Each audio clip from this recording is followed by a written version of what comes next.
Isaiah chapter 5. I will sing for my beloved a song of his vineyard. My beloved had a vineyard on a very fertile hill. He dug it up and cleared the stones and planted the finest vines. He built a watchtower in the middle and dug out a winepress as well. He waited for the vineyard to yield good grapes, but the fruit it produced was sour. And now, O dwellers of Jerusalem and men of Judah, I exhort you to judge between me and my vineyard. What more could I have done for my vineyard than I already did for it? Why, when I expected sweet grapes, did it bring forth sour fruit? Now I will tell you what I am about to do to my vineyard. I will take away its hedge, and it will be consumed. I will tear down its wall, and it will be trampled. I will make it a wasteland, neither pruned nor cultivated, and thorns and briars will grow up. I will command the clouds that rain shall not fall on it. For the vineyard of the Lord of hosts is the house of Israel, and the men of Judah are the plant of his delight. He looked for justice, but saw bloodshed, for righteousness, but heard a cry of distress. Woe to you who add house to house and join field to field, until no place is left and you live alone in the land. I heard the Lord of hosts declare, surely many houses will become desolate, great mansions left unoccupied. For 10 acres of vineyard will yield but a bath of wine, and a homer of seed only an ephah of grain.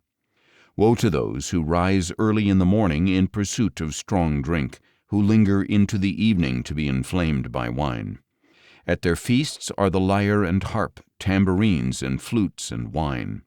They disregard the actions of the Lord and fail to see the work of his hands. Therefore my people will go into exile for their lack of understanding. Their dignitaries are starving, and their masses are parched with thirst. Therefore Sheol enlarges its throat and opens wide its enormous jaws, and down go Zion's nobles and masses, her revelers and carousers. So mankind will be brought low, and each man humbled. The arrogant will lower their eyes. But the Lord of hosts will be exalted by his justice, and the holy God will show himself holy in righteousness. Lambs will graze as in their own pastures, and strangers will feed in the ruins of the wealthy.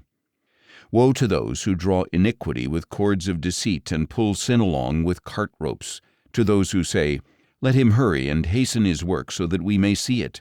Let the plan of the Holy One of Israel come so that we may know it. Woe to those who call evil good and good evil, who turn darkness to light and light to darkness, who replace bitter with sweet and sweet with bitter. Woe to those who are wise in their own eyes and clever in their own sight. Woe to those who are heroes in drinking wine and champions in mixing strong drink, who acquit the guilty for a bribe and deprive the innocent of justice. Therefore, as a tongue of fire consumes the straw, and as dry grass shrivels in the flame, so their roots will decay and their blossoms will blow away like dust, for they have rejected the instruction of the Lord of hosts and despised the word of the Holy One of Israel.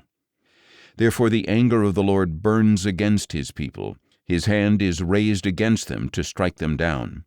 The mountains quake, and the corpses lay like refuse in the streets. Despite all this, his anger is not turned away. His hand is still upraised. He lifts a banner for the distant nations and whistles for those at the ends of the earth. Behold, how speedily and swiftly they come. None of them grows weary or stumbles. No one slumbers or sleeps. No belt is loose, and no sandal strap is broken. Their arrows are sharpened, and all their bows are strung. The hooves of their horses are like flint. Their chariot wheels are like a whirlwind. Their roaring is like that of a lion. They roar like young lions. They growl and seize their prey. They carry it away from deliverance. In that day they will roar over it like the roaring of the sea. If one looks over the land, he will see darkness and distress. Even the light will be obscured by clouds.